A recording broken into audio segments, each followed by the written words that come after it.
بسم اللہ الرحمن الرحیم الحمدللہ والصلاۃ علی اہلہا اما بعد۔ عزیزان محترم، 10 رمضان المبارک یوم رحلت یوم وصال ام المومنین ام المعصومین حضرت خدیجہ سلام اللہ علیہا کی مناسبت سے امام وقت عجل اللہ تعالی فرجہ الشریف اور تمام مومنین و مومنات کی خدمت میں تعزیت و تسلیت عرض کرتے ہوں۔ نبی کریم صلی اللہ علیہ وآلہ وسلم نے ارشاد فرمایا کہ جنت 4 عورتوں کی مشتاق ہے: حضرت آسیہ، حضرت مریم، حضرت خدیجہ اور حضرت فاطمہ زہرا سلام اللہ علیہا۔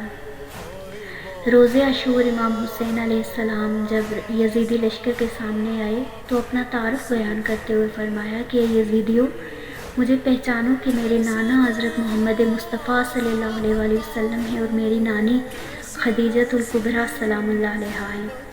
یعنی یہ عظمت ہے جناب خدیجہ سلام اللہ علیہا کی کہ ائمہ معصومین علیہ السلام اپنے تعارف میں اپنی جدہ جناب خدیجہ الکبریٰ سلام اللہ علیہا کا ذکر کرتے ہیں۔ ملکۃ العرب تھی، لیکن شیب ابی طالب میں درختوں کے پتے کھانے پر مجبور ہوئی اور بیمار ہوئی، یہاں تک کہ 10 رمضان المبارک کا دن آیا اور بیوی بستر بیماری پر تھی اور رو رہی تھی۔ نبی کریم صلی اللہ علیہ وآلہ وسلم آپ کے سرانے تشریف لائے اور فرمایا، خدیجہ کیوں روتی ہے؟ تکلیف زیادہ ہے، درد کی یا بیماری کا غلبہ ہے؟ عرض کرتے ہیں، یا رسول اللہ، مجھے بیماری کی پرواہ نہیں۔ فرمایا، پھر کیوں روتی ہیں؟ عرض کرتے ہیں، یا رسول اللہ، مجھے آپ سے جدائی کا احساس رلا رہا ہے، میں آپ کے سائے رحمت سے محروم ہو رہی ہوں۔ اور پھر فرماتے ہیں، یا رسول اللہ، میں آپ کے گھر میں جتنا وقت رہی اس عرصے میں اگر مجھ سے کوئی کوتاہی ہوئی ہو تو مجھے معاف کر دیجیے گا۔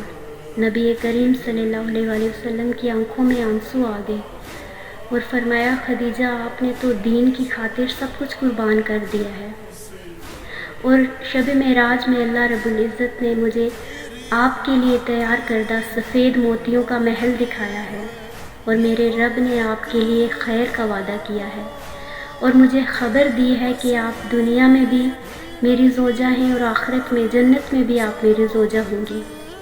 پھر نبی کریم صلی اللہ علیہ وآلہ وسلم نے فرمایا، خدیجہ، کوئی خواہش ہے تو بتا دیجیے۔ تو جناب خدیجہ نے عرض کی، یا رسول اللہ، میری 2 خواہشیں ہیں، ایک تو میں آپ کو بتا دیتی ہوں، لیکن دوسری خواہش آپ کے سامنے بیان کرتے ہوئے مجھے حیا آتی ہے۔ نبی کریم صلی اللہ علیہ وآلہ وسلم نے فرمایا کہ پھر مجھے کیسے معلوم ہوگا کہ آپ کی خواہش کیا ہے؟ تو فرماتی ہیں کہ میں نے اپنی بیٹی فاطمہ زہرا سلام اللہ علیہا کو بتا دیا ہے کہ میری کیا خواہش ہے۔ تو نبی کریم صلی اللہ علیہ وآلہ وسلم فرماتے ہیں کہ خدیجہ، جو آپ بتا سکتی ہیں وہ تو بتائیے کہ آپ کی پہلی خواہش کیا ہے؟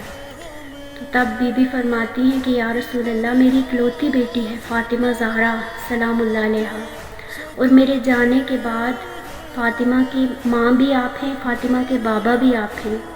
یا رسول اللہ، میری خواہش ہے کہ میرے جانے کے بعد فاطمہ کی آنکھوں میں آنسو نہ آئیں۔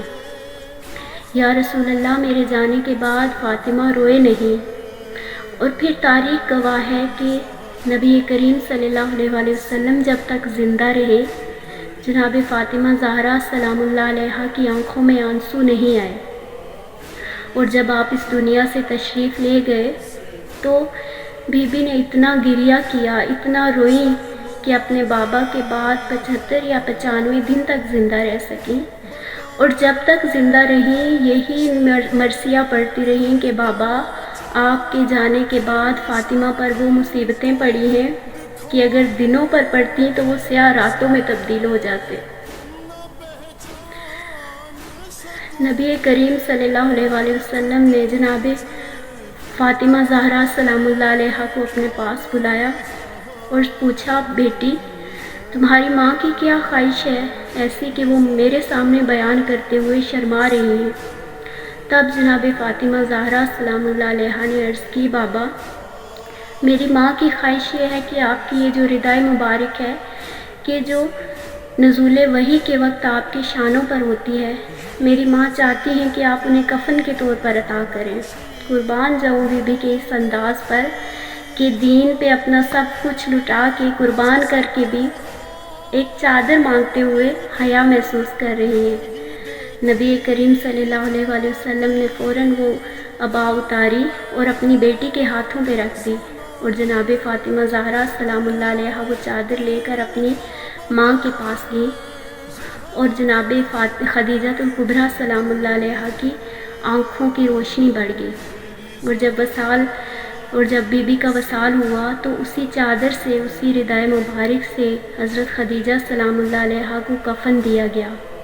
اور علماء لکھتے ہیں کہ جب کفن دیا جا رہا تھا تو جبریل علیہ السلام تشریف لائے اور فرمایا کہ اللہ رب العزت نے جنت سے جناب خدیجہ سلام اللہ علیہا کے لیے کفن بھیجا ہے۔